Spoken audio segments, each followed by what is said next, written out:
Bismillahirrahmanirrahim. Assalamualaikum warahmatullahi wabarakatuh. Alhamdulillah alladzi bi ni'matihi tatimmus shalihat wa bi fadlihi tatanazzalul barakatu wal khairat wa bi taufiqihi tatahaqqaqul maqasid wal ghayat. Asyhadu an la ilaha illallah wa asyhadu anna Muhammadar Rasulullah. Allahumma salli wa sallim ala Sayyidina Muhammad wa ala alihi wa sahbihi ajma'in, amma ba'du. Kaum muslimin dan kaum muslimat sidang jamaah salat zuhur yang dimuliakan oleh Allah Subhanahu wa taala. Pertama-tama marilah kita memanjatkan puji dan syukur kita kepada Allah Subhanahu wa taala yang masih memberikan kita nikmat iman, nikmat sehat dan juga nikmat kesempatan untuk bisa melangkahkan kaki kita menuju ke rumah Allah kita cintai ini untuk melaksanakan salat zuhur secara berjamaah. Mudah-mudahan salat yang telah kita kerjakan tadi menjadi salat yang makbul dan diterima di sisi Allah Subhanahu wa taala. Amin. Salawat dan salam tak lupa pula kita sampaikan kepada Nabi Muhammad sallallahu alaihi wasallam, Rasulullah sebagai qudwah hasanah, Rasulullah sebagai suri tauladan yang baik yang patut kita contohi dalam kehidupan kita sehari-hari. Baik jemaah yang muliakan ya Allah Subhanahu wa taala, melanjutkan kajian kita yang masih membahas seputar problematika pembahasan ataupun permasalahan warisan, hibah dan wasiat di dalam Islam. Dan berbicara tentang masalah warisan ini, kalau kita menghitungnya dalam kasus-kasus yang terjadi di mahkamah ataupun di pengadilan agama, itu termasuk kasus urutan kedua terbanyak setelah permasalahan perceraian. Dan jemaah yang muliakan oleh Allah Subhanahu wa taala, kenapa kasus ini bisa terjadi? Jadi tentu banyak faktor. Banyak faktor terjadinya permasalahan sengketa warisan. Dan salah satu faktor yang sangat sering terjadi adalah berkaitan dengan ketidakjujuran di antara para ahli waris yang ditinggalkan oleh si pewaris. Dan jemaah yang muliakan ya Allah Subhanahu wa taala, dalam sebuah kasus ketika seorang orang tua meninggal dunia meninggalkan 4 orang anak. Jadi mudah-mudahan kasus ini bisa menjadi ibrah bagi kita.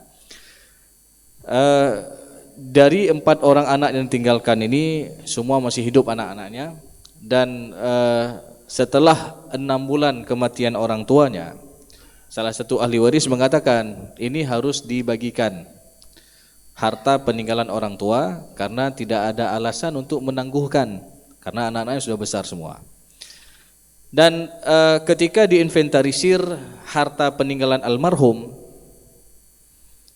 jadi ada surat-surat tanah, ada kendaraan surat kendaraan bermotor milik almarhum, ada juga buku tabungan bank atas nama almarhum.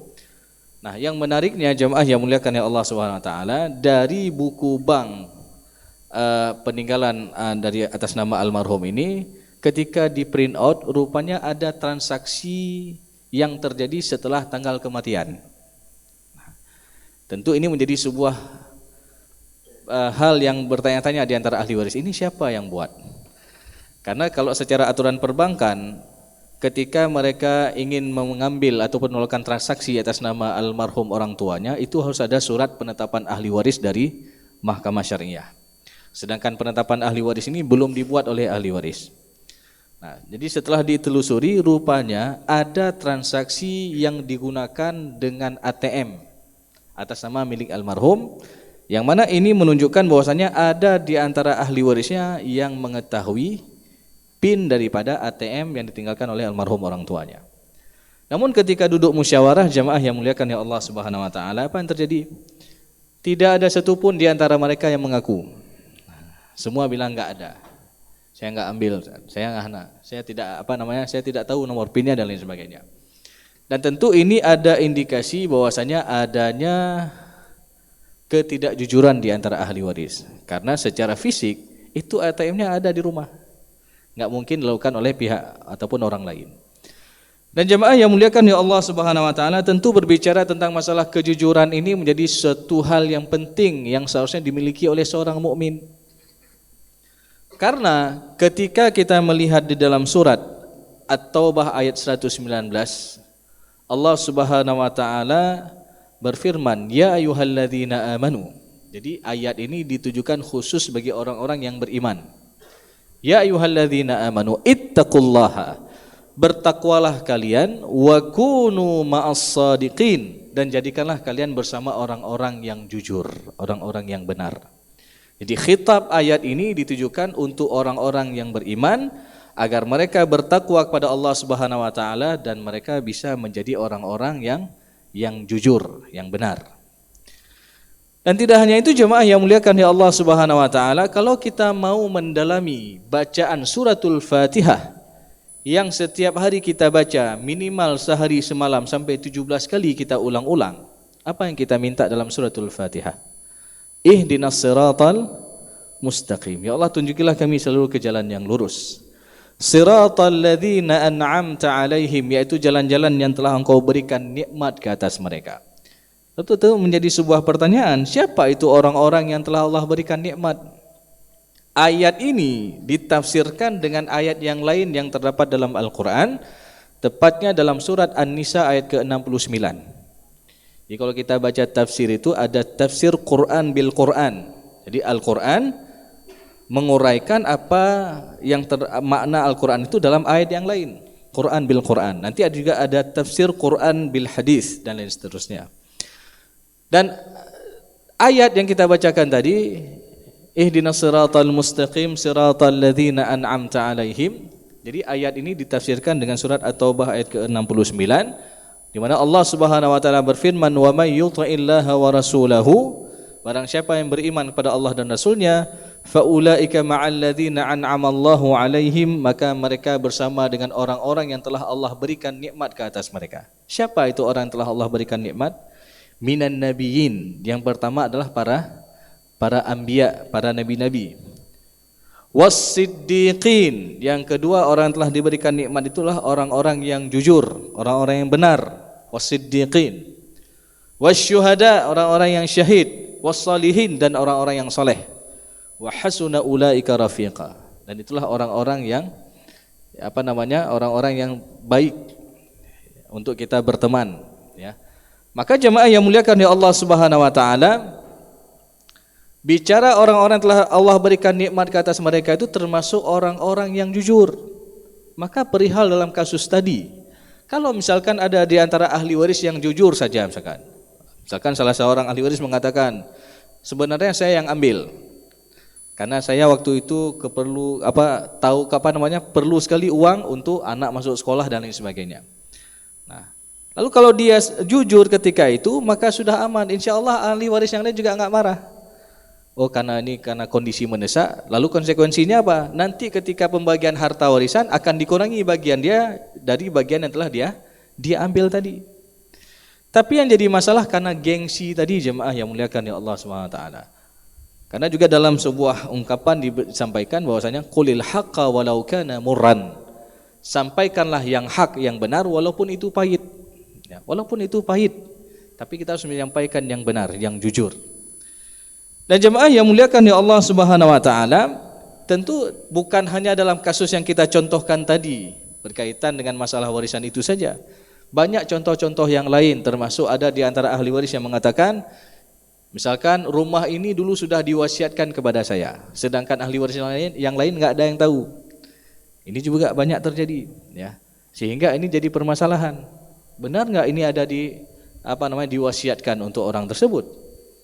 Nah, kalaupun ada wasiat, bagaimana? Apakah ahli waris yang lain mengetahui? Karena bicara tentang masalah wasiat juga ada syarat dan ketentuan yang khusus. Atau jangan-jangan dia mengarang-arang saja. Ya. Jadi jemaah yang muliakan ya Allah Subhanahu wa taala, banyak sekali ketidakjujuran dalam permasalahan ini. Bahkan ada orang yang berani bersumpah dia bawa nama Allah untuk zalim terhadap hak orang lain. Misalkan sumpah, demi Allah saya belum ambil hak saya, padahal dulu dia sudah ambil waktu adiknya masih kecil-kecil dan sudah dijual. Nah, jadi ketika adiknya sudah besar, dia bersumpah lagi, dia bilang dulu lahan acok siapa, saya enggak ambil apa-apa dulu. Nah, padahal dia sudah ambil. Maka ini adalah ketika dia bersumpah dia bawa nama Allah untuk zalim terhadap hak orang lain, maka haram baginya masuk ke dalam syurganya Allah Subhanahu wa taala. Dan terakhir jemaah yang muliakan ya Allah Subhanahu wa taala, tentu dalam sebuah hadis yang sering kita dengar, di mana Rasulullah SAW menyuruh kita untuk alaikum bisidqi, ya, wajib atas kalian untuk berlaku jujur. Fa inna sidqa yahdi ilal bir, sesungguhnya kejujuran itu akan menuntun kita kepada kebaikan-kebaikan. Wa innal birra yahdi ilal jannah, dan kebaikan itu akan menuntun seseorang menuju kepada syurganya Allah Subhanahu wa taala. Sebaliknya, wa innal kadhiba yahdi ilal fujur, dusta itu, bohong itu akan menuntun seseorang kepada keburukan-keburukan. Bukankah kita sering mendengar ayat di dalam Al-Quran, Allah Subhanahu wa taala berfirman tentang kalimat fujur itu. Wa nafsi wa ma sawwaha fa'alhamaha fujuraha wa taqwaha. Jadi Allah berikan kita potensi ketika kita lahir ke dunia, ada potensi fujur dan ada potensi takwa. Jadi sifat ini saling tarik menarik dari sejak kita lahir sampai kita meninggal dunia nanti, menjelang ajal kita. Ini saling tarik menarik. Dan apa itu fujur? Kata para ulama, fujur ini adalah nafsu yang sudah diimplementasikan oleh anggota tubuh. Contoh misalkan, ketika nafsu masuk ke lisan seseorang sehingga dia mau mengunjing orang lain, mau memfitnah orang lain, mau berbohong kepada orang lain, mau berdusta dan sebagainya, maka ini dikatakan dengan fujur tadi. Ketika nafsu masuk ke tangan seseorang sehingga dia mau merampas hak orang lain, dia melakukan tanda tangan macam-macam dan sebagainya, maka ini dikatakan dengan fujur tadi. Maka jemaah yang muliakan ya Allah SWT, dusta itu akan menuntun seseorang kepada perbuatan fujur. Wa innal fujura yahdi ilan nar, dan perbuatan fujur itu, perbuatan buruk itu akan menuntun seseorang menuju kepada nerakanya Allah Subhanahu wa taala. Nauzubillah min zalik. Maka ketika orang berlaku bohong, dusta, maka dia akan terjerumus kepada dosa-dosa yang lainnya, termasuk memakan hak orang lain. Dan di dalam Al-Quran setelah Allah menyebutkan dalam urutan ayat tentang porsi bagian masing-masing ahli waris, tepatnya dalam surat An-Nisa ayat ke-14, Allah mengancam bagi orang-orang yang suka melampaui batas dengan mengambil hak orang lain. Wa may ya'sillaha wa rasulahu, barang siapa yang bermaksiat kepada Allah dan Rasulnya, wa yata'adda hududahu, dan melampaui batasan ketentuan Allah dengan menzalimi hak orang lain, maka ancamannya ada 3. Yang pertama, yudkhilhu naran, dia akan masuk neraka. Yang kedua, khalidan fiha, kekal dia di dalamnya, walahu azabum muhin, dan baginya azab yang menghinakan. Maka oleh karena itu jemaah yang muliakan Allah Subhanahu wa taala, penting sikap kejujuran ini kita terapkan dalam kehidupan kita sehari-hari, bukan hanya ketika dalam permasalahan harta warisan saja, tapi juga dalam permasalahan yang lain, ya. Baik antara kita dengan Allah, kejujuran kita dengan Allah. Bukankah ketika kita salat kita sudah berikrar bahwasanya innas salati wa nusuki wa mahyaya wa mamati lillahi rabbil alamin. Dan kita sudah berikrar bahwasanya hidupku, sesungguhnya salatku, ibadahku, hidupku dan matiku lillahi rabbil alamin. Jadi jemaah yang muliakan ya Allah Subhanahu wa taala, karena sesungguhnya kejujuran itu akan menuntun kita kepada kebaikan-kebaikan, dan pada akhirnya kebaikan itu akan menuntun kita menuju kepada syurganya Allah Subhanahu wa taala. Mudah-mudahan kita semua bisa berlaku jujur dalam segala hal, termasuk dalam permasalahan harta warisan, sehingga sifat yang baik ini akan menuntun kita semua menuju kepada kebaikan-kebaikan yang lain, dan pada akhirnya tatkala kita wafat, insyaallah Allah akan wafatkan kita dalam keadaan terbaik dan insyaallah dalam keadaan husnul khatimah. Amin ya rabbal alamin. Mungkin ini saja yang dapat saya sampaikan sebagai bahan renungan pada siang yang berbahagia ini. Mudah-mudahan bisa menjadi ilmu yang bermanfaat dan juga bisa kita aplikasikan dalam kehidupan kita sehari-hari. Lebih dan kurang saya mohon maaf. Aqulu qawli hadza wa astaghfirullah li wa lakum wa risal mu'minin. Wassalamualaikum warahmatullahi wabarakatuh.